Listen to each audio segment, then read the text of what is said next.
From the Tampa Bay Times from the year 2002. A lifetime at the 10-pin. South Pasadena's Otis Cameron knows his way around a bowling alley. When the pins won't come down or the ball won't return, he can tell what's wrong just by cocking an ear and listening. For 50 years now, Cameron has worked literally behind the scenes at 10-pin lanes in South Pasadena. If one of the AMF pin setters jams, bowlers might catch a glimpse of Cameron tinkering with the machine at the end of the alley.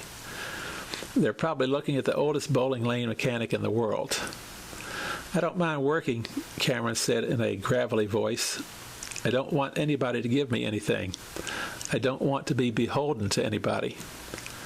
This from a man who turned 85 last month. "If I get to where I can't do it, I'll let them know." Cameron started at 10-pin lanes as a pin boy in 1952, setting pins by hand for a dime per game, back when black people weren't allowed to bowl with whites. Half a century later, the fruits of his labor are a paid-off house, a thriving family, and a sense of satisfaction. Does he like the job? "I guess I do," he said with a deep laugh. He has a shock of white hair, bright eyes, and a well-worn, dignified face.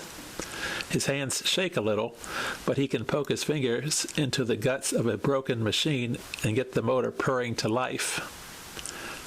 "You don't see that kind of work ethic anymore," said Bobby Steely, who has owned 10-pin lanes since 1976. "Odie's a great guy. He'll be on the payroll as long as he wants." Talking to Otis Cameron is like talking to a living history book. He arrived in St. Petersburg in October 1937, a 20-year-old with 10 cents in his pocket, not knowing a soul. "They said the train turned around in St. Petersburg. I said, well, I want to see that." He got off the train on a Sunday evening and found downtown shut down. He wandered for blocks and blocks before he came upon a stranger. "Pardon me," Cameron said to him. "Can you tell me where the colored neighborhood is?" He rented a room and found work at a concrete company, then held a series of jobs over the next decade. He fixed railroad tracks for a while, then baked bread for a few years. Then he got his job at 10-pin lanes, which was built in 1950 in an out-of-the-way place called Coreytown. It was mostly mangroves and alligators out there, with a handful of bait shacks and rowdy bars that sold booze around the clock. Coreytown grew up to be South Pasadena, land of retirees and high-rise condos, the most densely populated place in Pinellas County. At first, Cameron's job was to drive his big Chevy station wagon through St. Petersburg's black neighborhoods around 5 p.m., recruiting youth to work as pin boys for the night. You'd stand between two lanes, they'd bowl, and you'd send the ball back, and you'd set up the pins, Cameron recalled.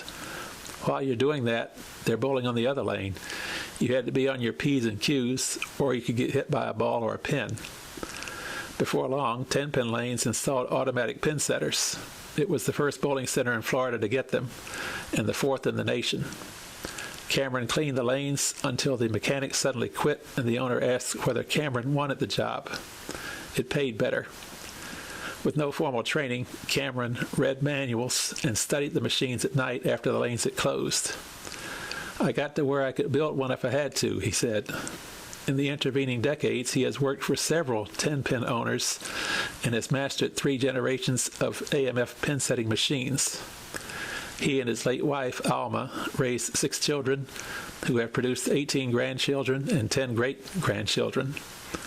Now beginning his 6th decade on the job, he only clocks in on Fridays. He drives his Buick Roadmaster to work, exchanges warm greetings with everyone, and stations himself in his room in the rear, surrounded by hammers and wrenches and oddly shaped metal parts. In back, where the mechanic works, the crashing of pins and balls creates a deafening racket. The row of 20 pin-setting machines looks and sounds like a factory. Someday these machines will be replaced with new ones, computerized ones. That's when Otis Cameron will probably hang it up. "I don't need to get into that, not at my age," he said with a rueful smile. "I don't need any more gray hair."